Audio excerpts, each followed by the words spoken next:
so back to the wasteland we go.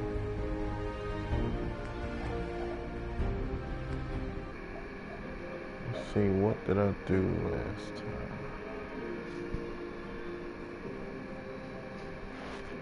I was supposed to be going to switch somebody out. Oh yeah, okay.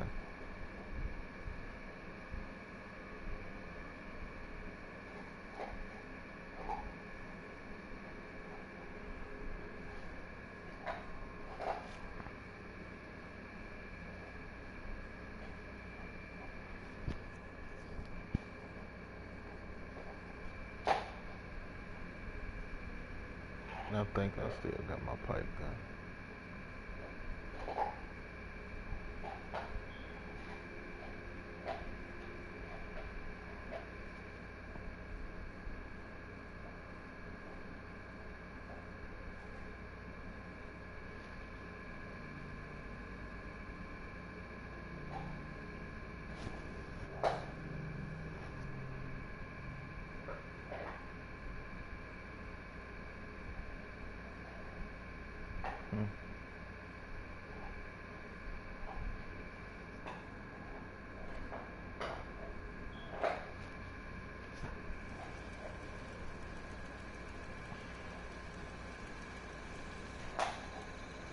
Hey. How may I be of service? Ada. These are for you. Hey. Yes. Yes. How can I assist? Time for you to leave. I hope I've done nothing to offend you, ma'am. Have a pleasant journey.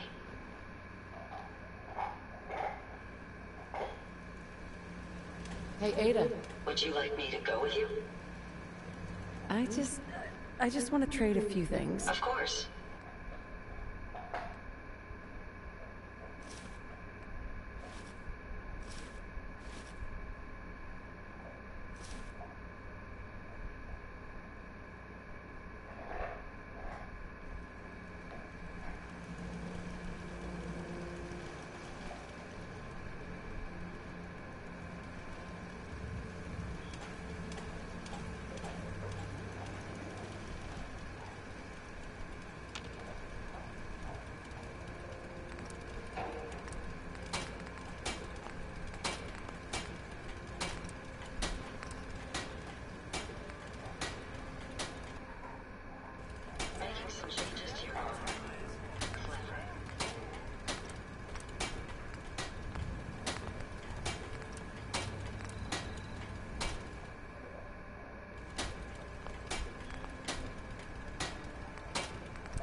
secret societies ran into a group of Nordic-looking beings. The universe, and he has so much information that is real. But anyway, some of the stuff, the saucer stuff, he gets into, it explains when we see saucers split into 5 saucers, or 5 saucers go into one, or he talks about once going over to Vietnam, and he was in a saucer, and he had some special forces with him, and he was just there as an observer, and he jumped out of this thing to help these 5 special forces get out, and when he stood on the ground, he looked back, and the thing looked exactly like a UE helicopter. It wasn't the flying saucer that he had climbed into, and of course, we've all seen that. We're pretty sure it's a saucer, but what we're looking at is UE helicopters. They can change shapes and portray themselves as all kinds of stuff. Okay, let's talk about below the surface of the Earth and above the surface of the Earth. And what I'm talking about is first below the surface. It has been said that there is, well, first of all, the Earth is hollow. The hollow Earth theory is true. There is a higher consciousness race of humans below the surface of the Earth, and it has been said by some people like Sheldon Neidl of the in contact with the Galactic Federation of Light. This is the benevolent Galactic Federation of Light, not the malevolent one that masquerades as a benevolent one. There are 2 organizations like that. But he talks about how the Earth is hollow. There are, in fact, openings at the poles, and there are higher dimensional humans and such living below the surface of the Earth. But in between that, in the crustal area, there are like lots of malevolent aliens and such. Like Alex Collier has talked about how the Alpha Draconan reptilians have created all sorts of underground tunnels below the surface of the Earth. Some other people like Andromeda Council, ET Contact D. Tolek have talked about how in the past couple years that the Andromedans and other benevolent ETs are working really hard to shut down the underground and underwater reptilian bases. In fact, that earthquake we had in 2011 that ended up destroying some of the Washington Monument, cracking it. He said that that earthquake was actually caused by benevolent aliens shutting down a reptilian base below the surface of the Earth. Can you offer any comments or statements on underground bases that are controlled by, let's say, malevolent aliens for the purposes of this argument? And do you know anything about them being destroyed recently? No, I don't. Of course, there are underground bases, civilizations that live below Earth. It's not hollow like a tennis ball, but it does have vast caverns in which these various civilizations live, and there's all kinds. There's not necessarily humans. Some of them look quite different. The reptilians have lived down there, and they've been there long before us.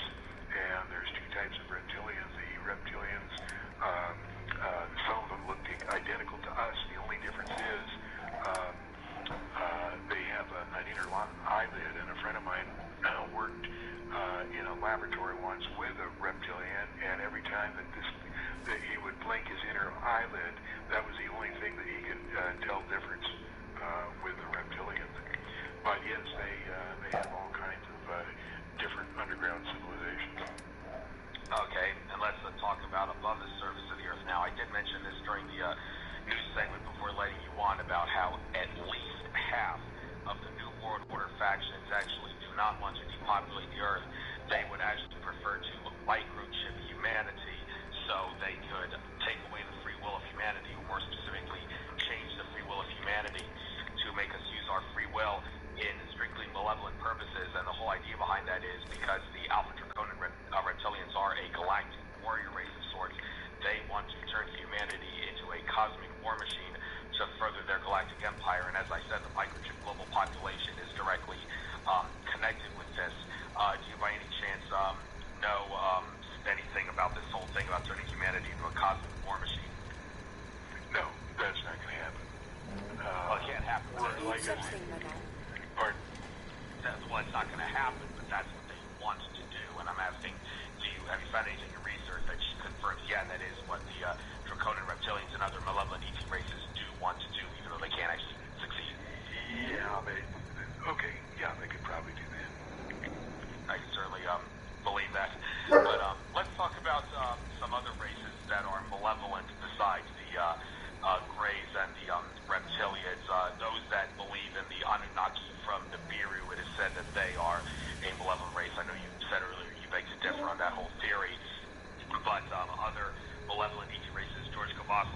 about how there is a group of ETs known as the Sixth Lords of Darkness who are a conduit among all the malevolent things that go on Earth from a spiritual level. They are not connected with the Illuminati. They are strictly metaphysical and such. That's just another malevolent ET race besides the Illuminati.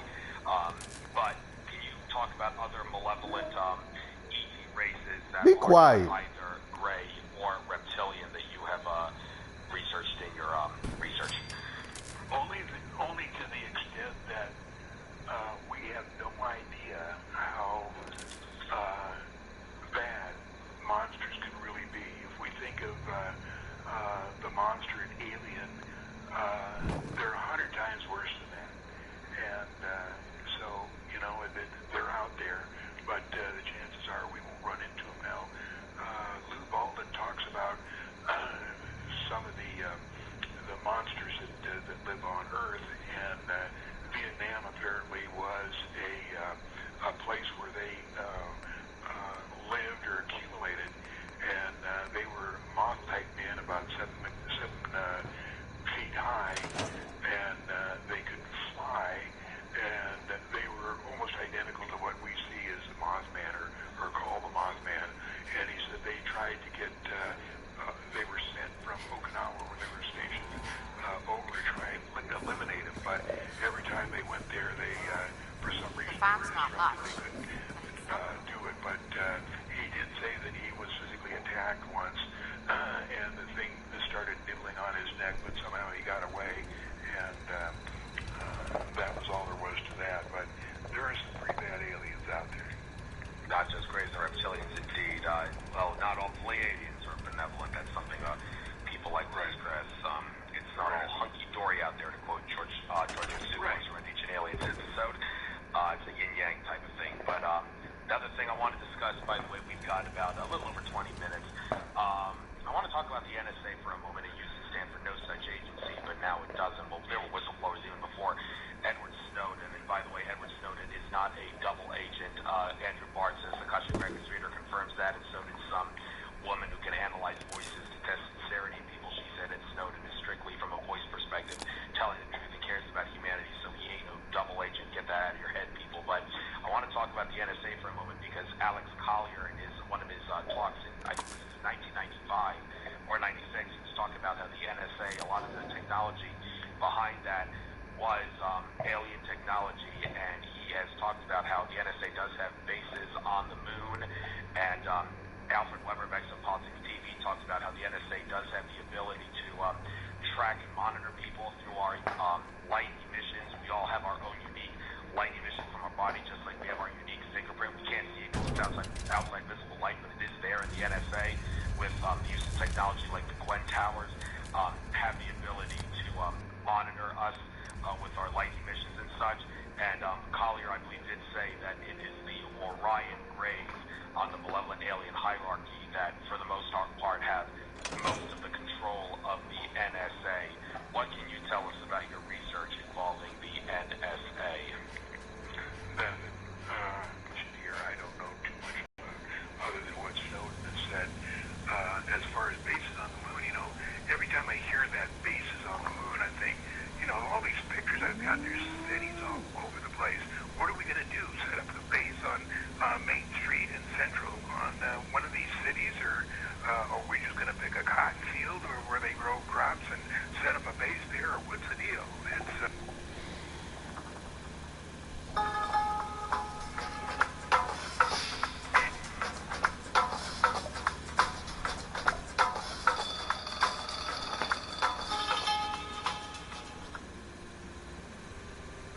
I come from a government family. You know, my grandfather was in the military, my father was in the military, my mother still works for the government, my sister works for the government, and I work for the government. I was a staff officer for the Central Intelligence Agency. I had signed up to join the U.S. military in the wake of the September 11th attacks. I actually signed up for the invasion of Iraq because I believe that fundamentally our government had noble intents, and it did good things, and it did them for the right reasons. What I was not aware of, and I've grown to become a little more sophisticated in this, is that while the people in government largely are exactly that, they're good people trying to do good things for the right reasons, is a culture that sort of pervades the upper levels of government, the senior officials, political appointees, that have basically become less accountable to the public that they serve. And because of that, we see that politics and policies irrevocably, sort of irresistibly, they gravitate towards the prerogatives of individuals, of these officials, of an elected and unelected class of bureaucrats that can sort of degrade the quality of government that we as individuals enjoy. So as I went through my time in the classified world, the intelligence community, as we call it, and I moved from the Central Intelligence Agency to the National Security Agency. I worked on both the public sides and the private sides as a contractor working for private companies, but at a government desk in government facilities using government equipment and working on government programs and taking tasking from government employees. I gained an increasingly concerning understanding of what happens on the broad scale, what the results of all these individual decisions are. And that's generally that when decisions are made in the dark, the quality of those decisions is reduced. Now, that's not to say that we need to know every decision that the government makes, who's under investigation, what this particular program does, but we do have to have a general understanding of the policies and the powers broadly that a government claims that it's going to be using them in our name, as well as being using them against us. And ultimately, toward the end of my tenure at the NSA, I discovered that there were programs of mass surveillance that were happening beyond any possible statutory authority, because these things were constitutionally prohibited. And I saw that these were things that never should have happened. They were initially authorized in the Bush administration, and that administration actually was fully aware, in their own classified opinions of the Inspector General's report, that those programs had no statutory basis. And so we saw developments where they were trying to authorize these under the president's powers. They use Article 2 powers, where basically the president says, wherefore I can do basically whatever I want. Now, that may sound like a great idea and be an important power in times of total war, in times of existential threat. But we don't have U-boats in the harbor. We don't have, foreign armies marching on American soil. We haven't seen total war policies in the United States since World War II. And so we have to ask, why were these decisions being made? Why was the public not allowed to participate in the debate? And why is it that even within the separate branches of government, officials were not aware of this? Within the executive branch, in the intelligence community, many of my coworkers who also had top secret clearances, high-level accesses, were unaware that these things were going on. But the vast majority of Congress had no idea that these programs had been instituted or were being maintained. Even those on the intelligence committees in both the Senate and the House were not fully briefed. Only the gang of 8, that'd be the chairs, the ranking members, and then the majority and minority leaders from both houses are briefed on so-called covert action programs and things like that, exceptionally compartmented programs. And the courts have increasingly, in the wake of the post-9/11 period, become reluctant to scrutinize any decisions or programs that were constitutionally founded, saying that they lack the expertise or the positioning or... You got more stuff?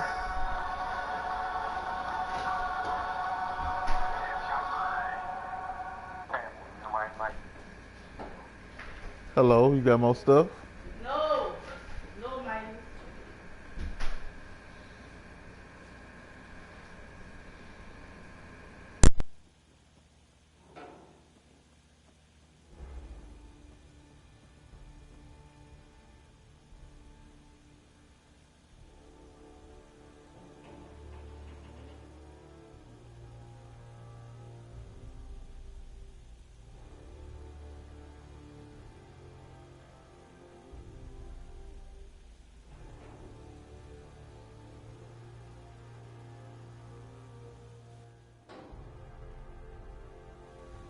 I told you sanctuary would grow. The sight never lies. I have so much data on the world before the atom bombs. I fear I may have to delete some of it to store my new observations.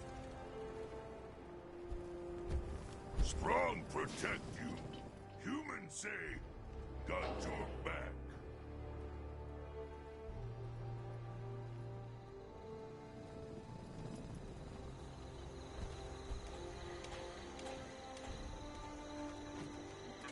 Greetings, buddy. What you...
It is hard to determine whether the surface is more or less susceptible to outbreaks, but a preparation plan is never...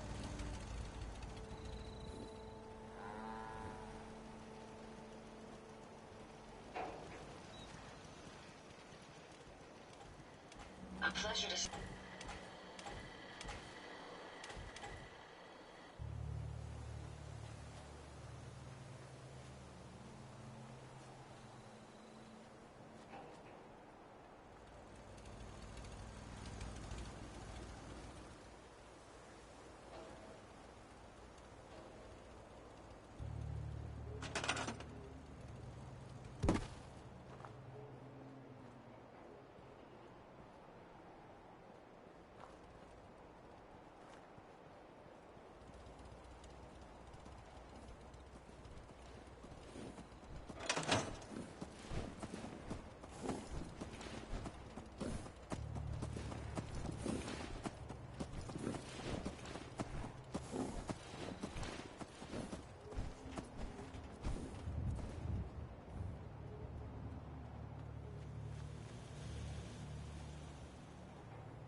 Huh?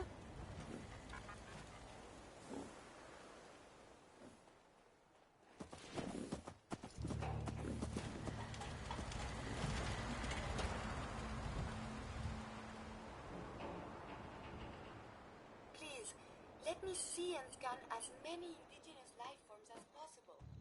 It is, of course, for science.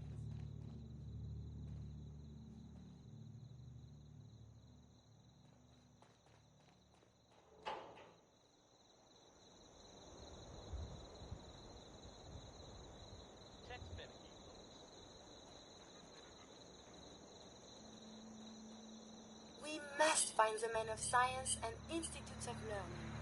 Surely they are out there still.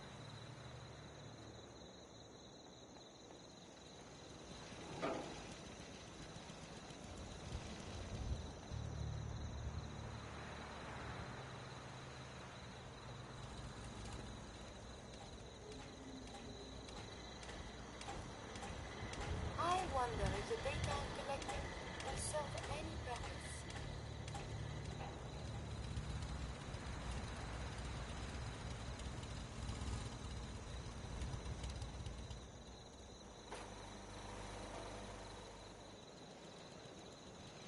There's so much ground to cover in the Commonwealth.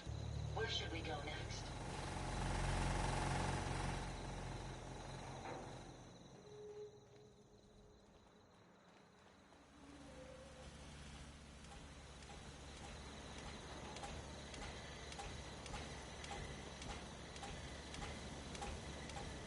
Just go away. Haven't you done enough to torment me already? I expect you'll be leaving me behind. Typical. At least now I'll have time to work on my pi to the last digit calculation.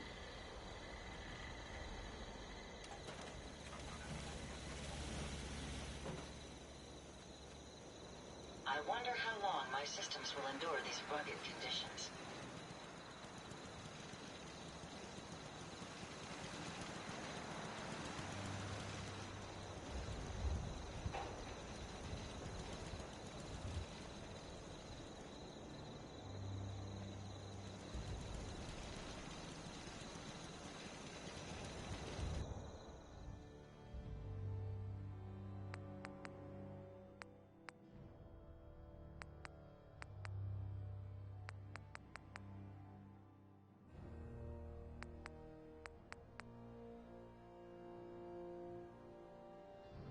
It's always fascinating watching her.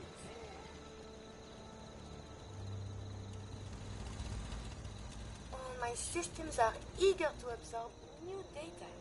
I find this traveling a great.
Why buy just an ordinary piece of wood? Everything I got will smarter keep is you a safe. custom-made piece of genuine hickory. Gonna pass. Well, we're always here. Shop in safety. No sense allowed at the surplus.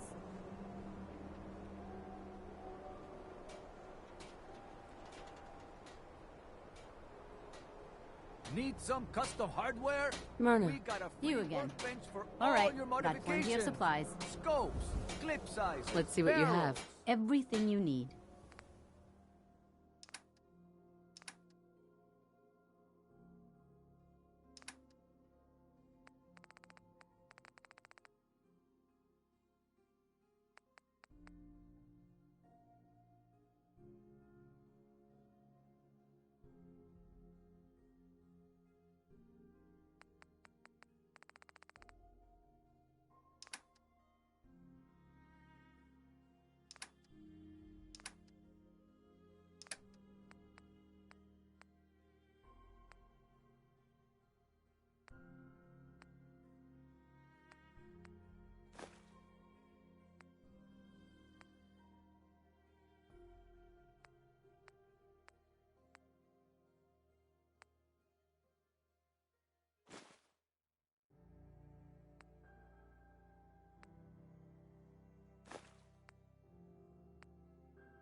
hub of trade for all Diamond City right here.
Just when you think you're safe, you're not.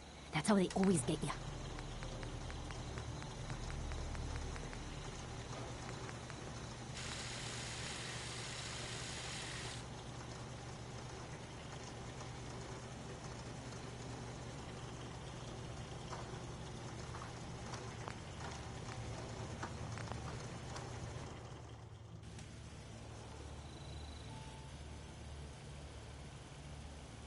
The influx of data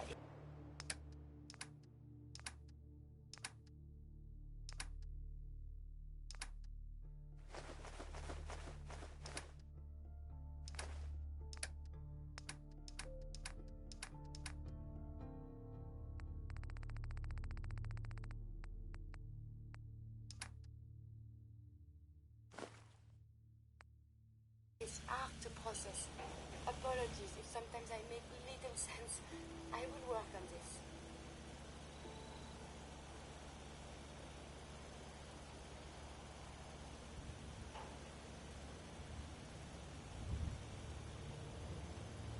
Humanity is so resilient. To cling to life despite all of this. It is the duty of us all to further that survival.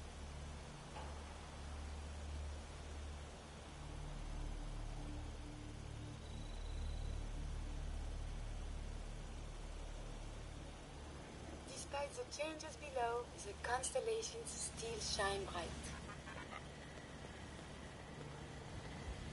Do you need something, madame? What's up? Strong wish he understand you better. Codsworth. May I accompany you, Mum? Strong go with human. Yes. Come with me. Strong travel with human.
Nice.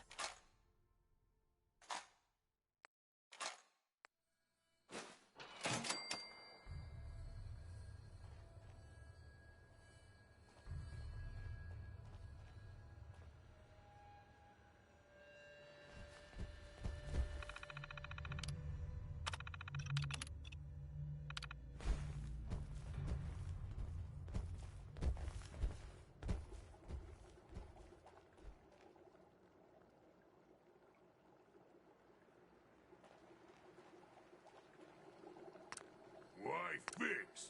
Just get new one.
Let's not keep Eddie waiting.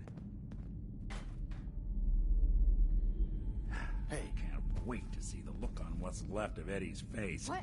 When we pop that lock of his.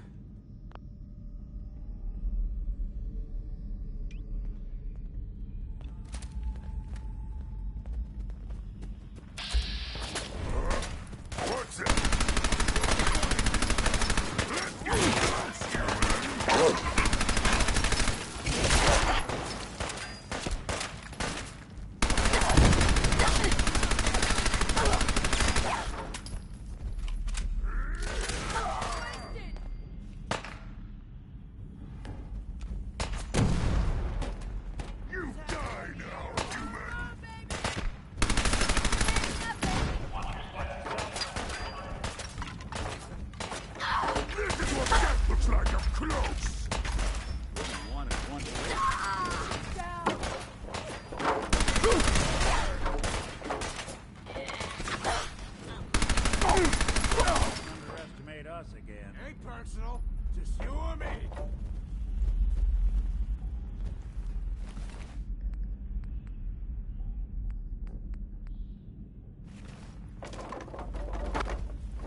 Protectron on duty.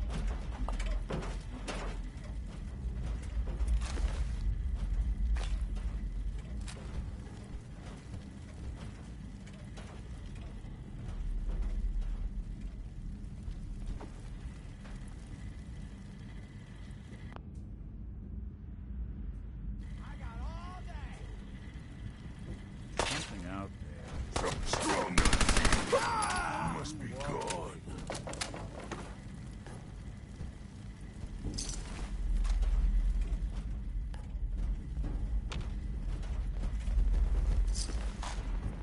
Keep it clean, Boston.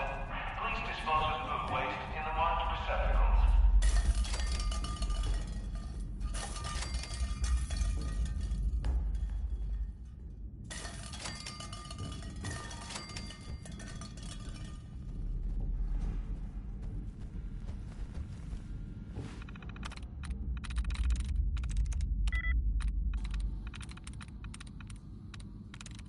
I'm in.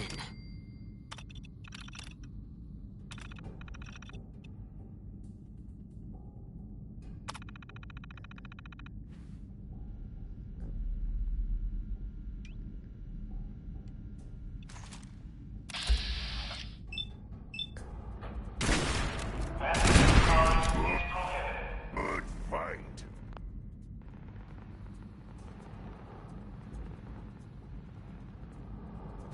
Where'd the little bitch go?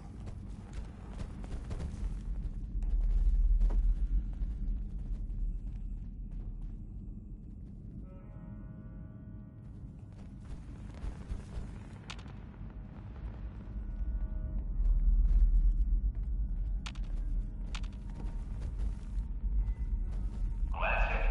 Don't chance it. Report suspicious activity immediately.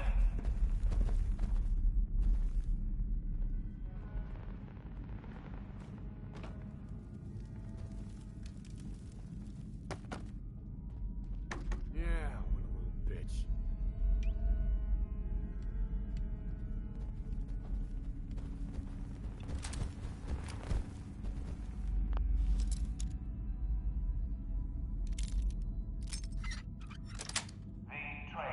Got it. Please remain clear of the tracks.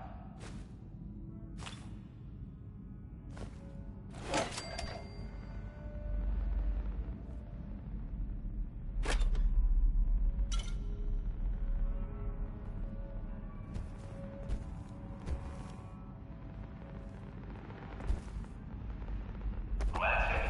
Don't chance it. Report suspicious activity immediately.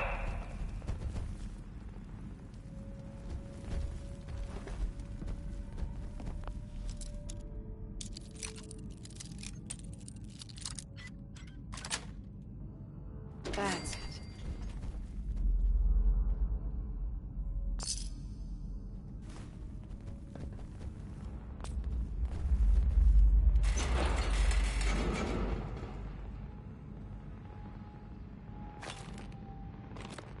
Passing through cars is prohibited.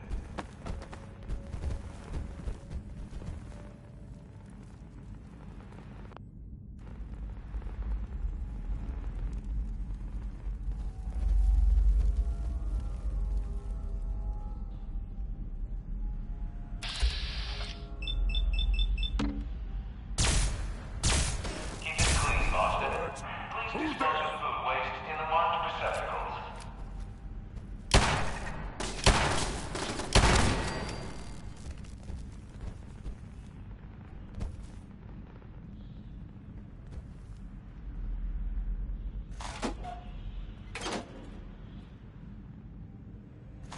Dead not need things. We take.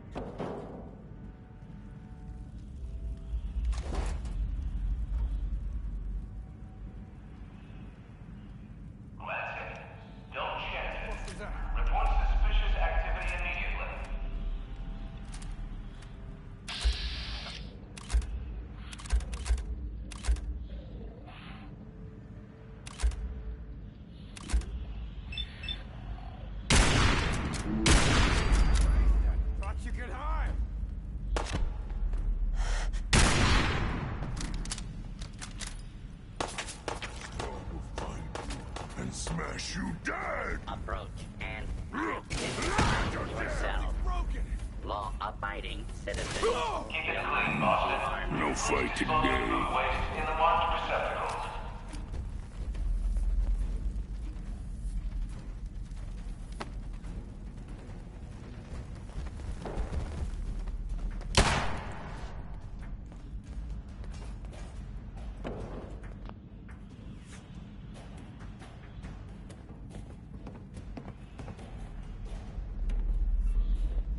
Luda, you better be ready. That to be the day you die.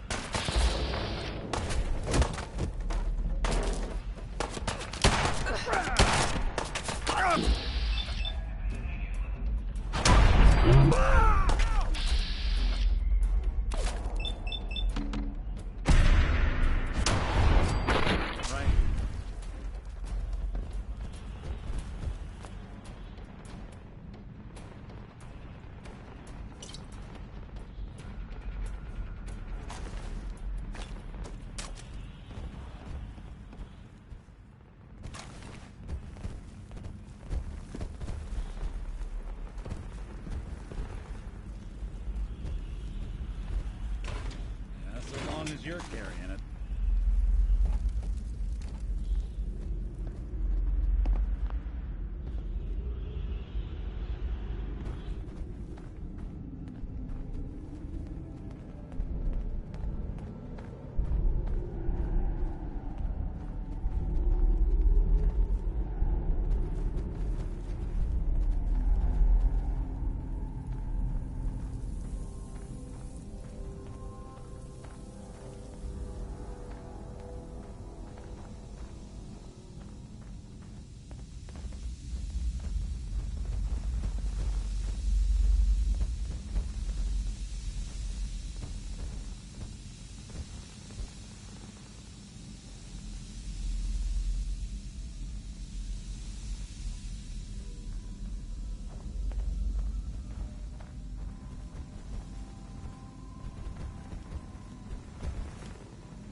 Shook up over nothing.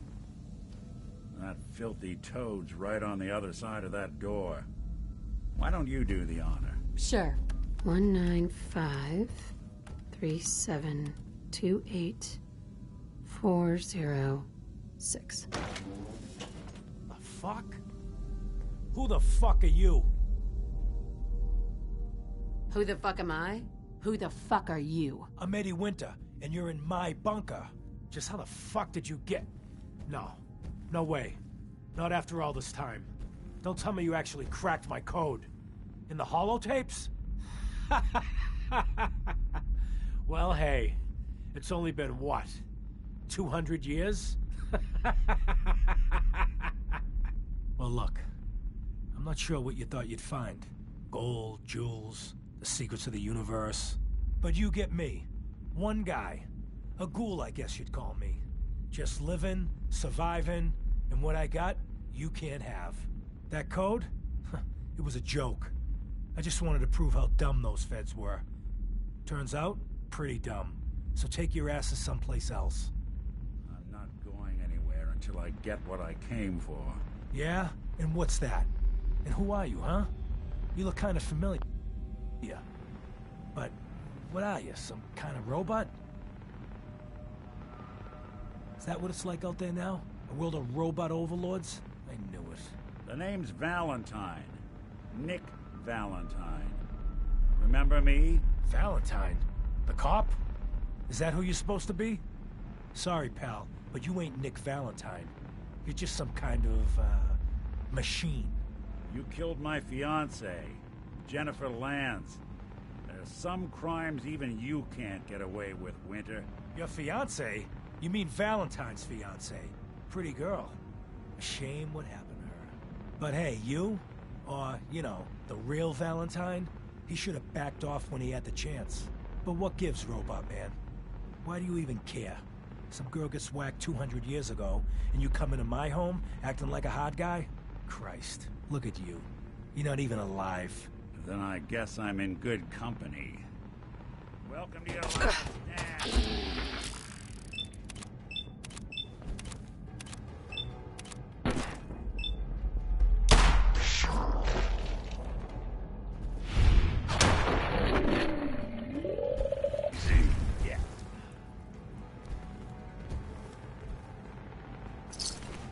Victor spoiled. Done here. There's one more thing I've got to do. I wouldn't mind the company if you wanted to tag along.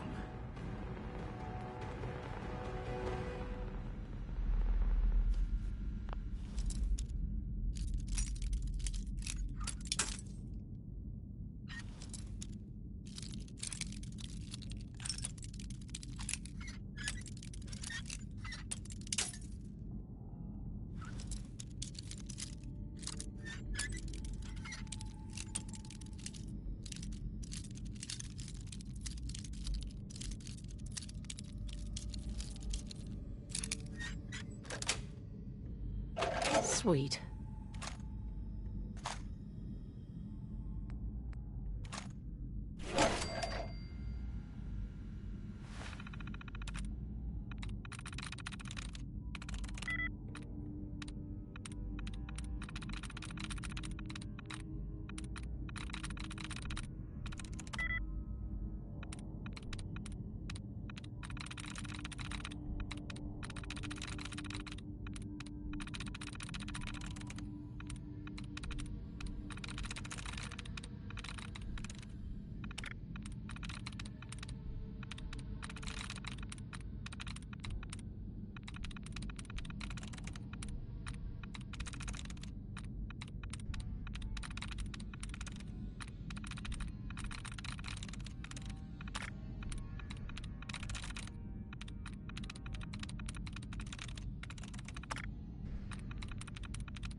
Nick. This is it. Yeah, that is if you're still interested in traveling together. I wouldn't blame you if you wanted some time on your own after all this. In this spot, 200 years ago, one of Eddie's boys put a bullet in Jenny Land's back. Now Eddie's as dead as Jenny. And Nick. I'm at a loss. Yeah. I guess that'll work. You sure know how to make a synth feel welcome. Come on, let's get out of here.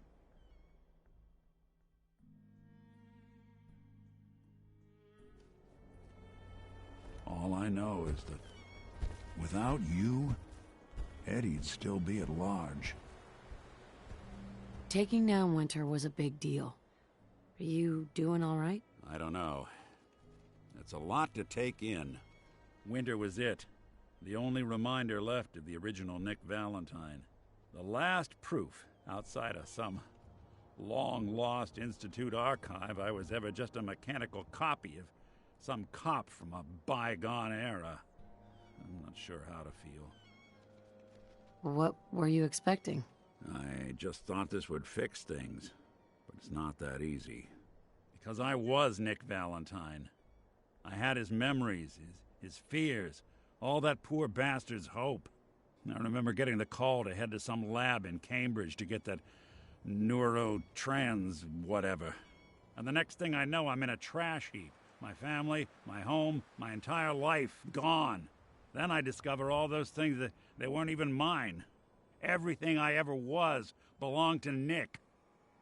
I'd hoped with Winter gone, the last hint of that old world snuffed out, I could finally be free. But being out here with you, what I finally realized after all this time was that taking down Winter, it wasn't about Nick or Jenny or even you or me. It was about justice, about doing what's right. And that act of goodness, that's ours.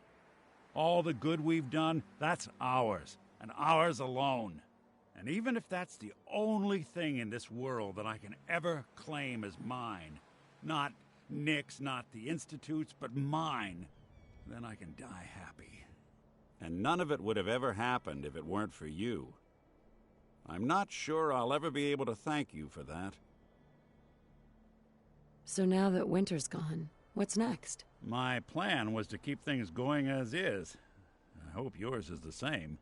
Well, come on then. We're not helping anyone standing around here.